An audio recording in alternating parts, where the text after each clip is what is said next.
Hi, Susan. How are you? Great. How are you? Better than I deserve. What's up in your world? Well, I just started listening about 2 months ago, and I've really started to try make some changes. And my baby steps have been all over the place, and my investments are heavily weighted into two spots, which I know is not the way I'm supposed to be doing it. So I'm turning 60 this year, and I'm like, holy cow, I'm probably not where I should be, and I need to figure out how to get where I should be. It's a good Cool. question, Susan. So where are the two, you said the two main investments, where are they at? Where's your money at in them? Well, I have a lot of equity in my home because it is getting close to being paid off. Good. Um, yeah, and of course, like I said, that's a baby step out of order. I'll tell you more. But and I have stock in my company, Mm-hmm. and it's privately held stock. Mm-hmm. But owning a good amount of a minimal amount of in my company pays me a good bonus every month. Mm-hmm.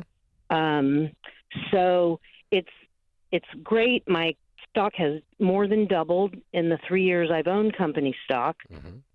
What's it but what's it worth? I it's worth right now about 519,000. Cool. What's your home worth? It's probably worth 600 or a little better. Look at you, millionaire 60-year-old. Well done. All right. Yeah, And the what other investments have you got? 401k? I do. How much? It's only got in it now with the way the market is right now. It's around 160. Good. Good. Okay. What else? My total retirement with some old IRAs that I Mm-hmm. had that have just been sitting for years. Mm-hmm. My total retirement, including that 160, is about 257. Mm-hmm. Um, I have, I do have a $30,000 emergency Mm-hmm. fund, What do you make a year? and I make a good living. I make a little better than 400. Good for you. What do you do? Well, I'm a dentist. Awesome. Oh, now I get the stock. Okay, cool. Can you cash Yes. out of the sum of the company stock? Is it set up where you can get I, out of it?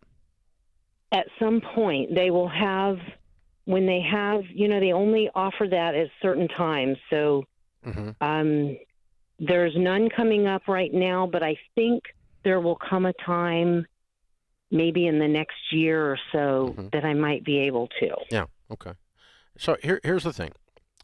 Number one, she's done a great You've done an job. amazing. I was adding up all your numbers, Susan. I was like, There's dang, nothing girl, in here doing that's great. there's nothing in here that just like got a stupid arrow over the top of it. I mean, you've done a great job. But you've Well, identified the danger zone is if some bizarre thing happened and this one company went broke, you would lose 1/3 of your net worth. yes. And that scared you when you kind of looked at it that way and thought, now that's not the end of the world, but that's why I don't want too much in single stock. Like I talked to a lady years ago. I've used this example on the air many times. Procter and Gamble. She'd been with them 38 years, and she had $750,000 in Procter and Gamble stock. Only when she got ready to retire, it went down to 250,000 in value. Oh, And so, oh, because she had it all in one company, she had, that lack of spread around, that lack of diversification made her vulnerable. And that's the only thing that scares me here. I don't think there's anything to panic about. But if you could get out of like half of this mm-hmm. and still keep your Yep. bonuses when the next time comes around, I would, just because of safety. Yes. You And know, that would be my plan. If I keep 250,000, I do keep that bonus, which perfect, pays me perfect. like $3,500 a month. Yeah, well then do it. Yeah, that's a great return, and it's worth some risk. But Yes. yeah, I'd get out of that. What do you owe on the house again? I owe probably about 110. Okay, so pay that off this year.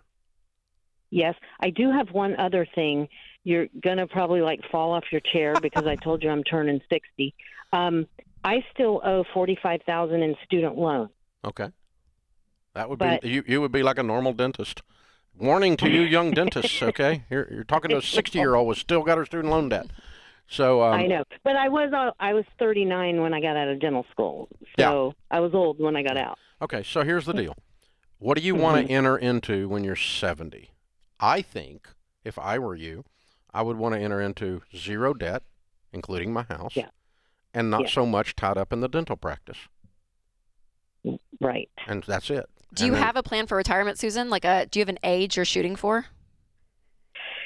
Yeah, right now I want to just cut back to 3 days a week soon, maybe go to 2 days a week by 65. Okay. I don't know what I would do with myself if I wasn't. Well, because I was going to say, but you can do. I mean, you threw out 70. I don't know why specifically. I was just saying 10 years from now. But in 5 years, you could have. Oh, you need to be there sooner than that. Yeah, but you need to get the house paid off and get the student loan paid off as soon as possible. I plan to do that because I have a condo that is up for sale right now, and it has a lot of equity in it. Okay, then that'll knock everything out, and then let's get out. Let's get out of that. Let's have a plan to not be in this stock at all when you hit final retirement, but not be in it as heavy within a couple of years if you can move out of it. Does that make sense? Okay. Yes, that makes absolute sense. Yeah. And so then you're sitting on, you're going to be sitting on $1 million in mutual funds at that point, and you're going to be sitting on $1 million worth of, or close to $1 million worth of real estate in 4 or 5 years, and you've got this fabulous income. So yeah, you've just done a great job, kiddo. Well done. Oh, thank you. I just didn't feel like I've been doing a very good job at all. Well, all you needed was, I think all you needed is some of the rough edges polished off. Yeah. So the two debt things are right. sloppy, and the heavy weight on the stock is scary. Yes. That's all. Yeah. Okay. Good job.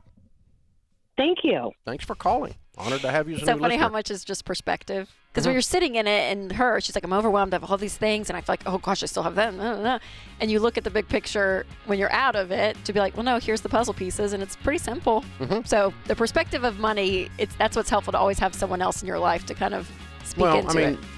I'm intimidated about my teeth, and she's intimidated about her money. So that's kind of normal, When's the last time you've been to a dentist, Dave?